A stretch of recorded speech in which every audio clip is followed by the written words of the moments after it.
Do you want me just to look at Martin or to look at Cam as well?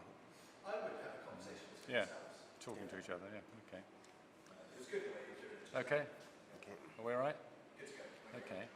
Well, Peter, welcome back to Ropetackle. And I know you've just jetted into the country this morning, so thank you for making this your first port of call. And I know you've got the launch of your new Roy Grace book this coming week.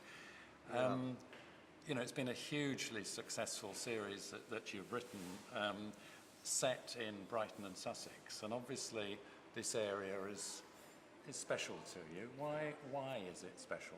Ropetackle have always helped me. I mean, you've been really supportive. But there is something, to me, Brighton, I was born and raised, and I think as a writer it's really important to write about what you know. Yeah. And very luckily for me as a crime writer, it's territory that really hardly anybody trodden before me. Graham Greene were at the wonderful Brighton Rock. Yeah. And there was Patrick Hamilton's West Pier.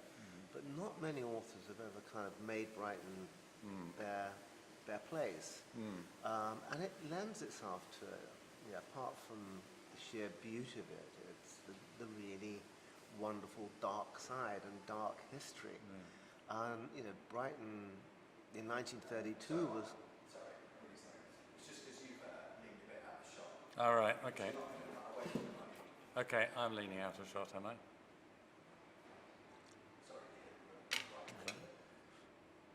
Do you want to pick it up? Well, Peter, welcome to Ropetackle. I know you've just flown in this morning, and you're here for you're back in the country for the launch of your new Roy Grace book. Roy Grace, the hugely successful series, all set in Brighton. Brighton and Sussex, obviously very special to you. Why is it special? I am very lucky, I think, to have been born and raised in Brighton, and I think as a writer, first and foremost, you should write about what you know, and place is incredibly important in a book. And I've been very lucky in that Brighton has not really been used by many previous authors before I created Roy Grace. There's Graham Greene's wonderful Brighton Rock, and Patrick Hamilton on the West Pier. And Brighton's appeared, it even appears in Thackeray, but never as a central platform. And place, I think, is every bit as important as character in a book. Yeah. And what Brighton's got is that a pedigree that you just couldn't make up as a fiction writer. In 1932, it was called the crime capital of the UK and the slaughtering queen of Europe. Its criminal antecedents go right back to Brighthelmstone smuggling, and here in Shoreham, it plays a big part in that history.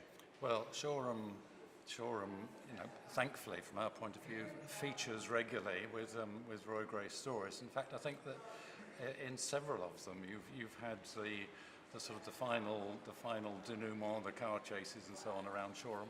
What is it about Shoreham that is also distinct? It's funny you say that, because actually, Dead If You Don't, the new Roy Grace, that's the denouement there is here in Shoreham again. Right.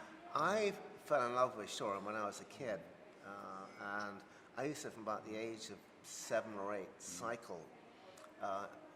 Every Sunday I'd come down the harbour, I'd go along the quayside, and I'd see the bunkering stations, and I'd see all the ships and their flags, and there was something immensely exotic about it. All these foreign countries, all foreign lands, all sitting there.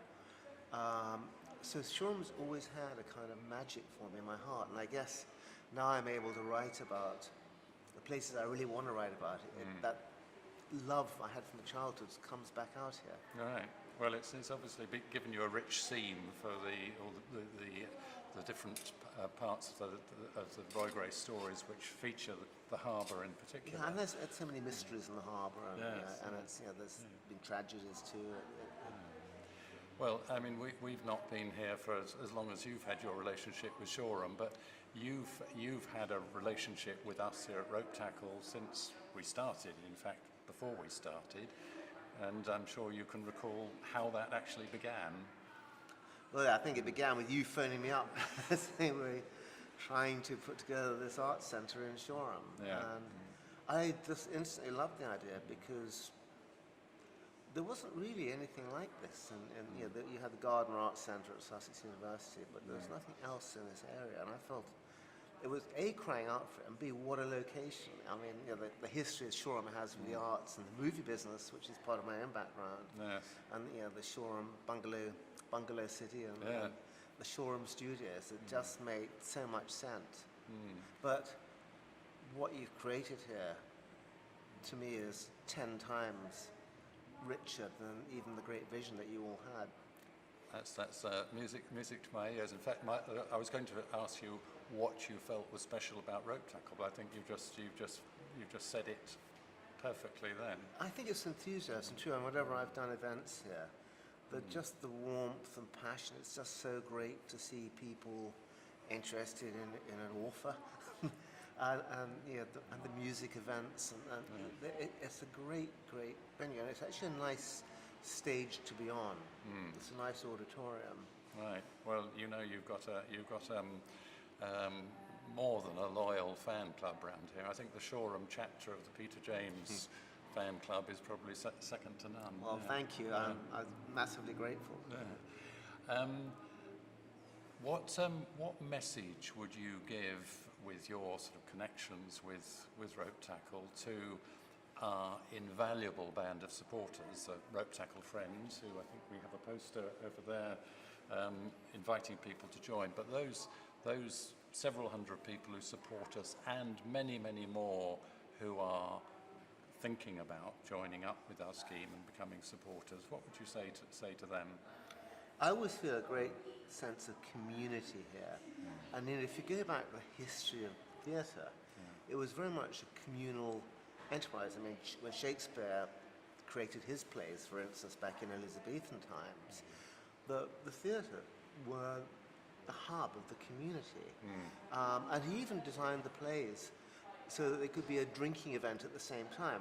The whole reason that he'd have 3 acts in the plays was so you could, having drunk your beer in the first act, go and have a pee and come back in the second act. And you know, he'd leave it on a cliffhanger, so you'd want to come back. But it was, you went along not just to see the play, but to meet your friends.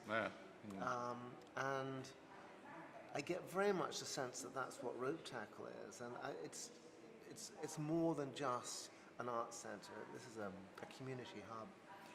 I was going to throw a rather simplistic question at you. Say, could you just come up with, say, 3 words which encapsulate what you feel about Ropetackle? But I think somehow what you've said is much better than 3 words. But what would you say? What are the key things about Ropetackle? Warmth, daring, right, and fun. That'll do. We'll go with those, yes. I think one must never forget that culture and arts should be enriching, but also should be entertainment, should be fun. Yeah, I think that's been fundamental to what we've sought to achieve. And will you and Roy Grace be coming back to see us again next year? If I'm invited, I'd always love coming back here. I think it's a standing invite. And one last thing, if I can ask you, I know that the prospect of Roy Grace getting onto the screen, small screen or big screen, is hopefully not that far off. Is there any likelihood that Ropetackle can have a little cameo in that somewhere? Oh, I think, well, Roy Grace there will be some announcements quite soon now, really exciting about television. Definitely, I think Ropetackle's got to have to appear. Right, I think on that note, Peter, once again, thank you so much for coming in, and thank you for your support over the nearly 11 years we've been going, and good luck with the new Roy Grace when you launch it this week. Thanks, and good luck with all that you're doing. I look forward to coming back in 10 years' time for the 20th celebrations, or the 22nd. Brilliant. Okay, thank you, Peter.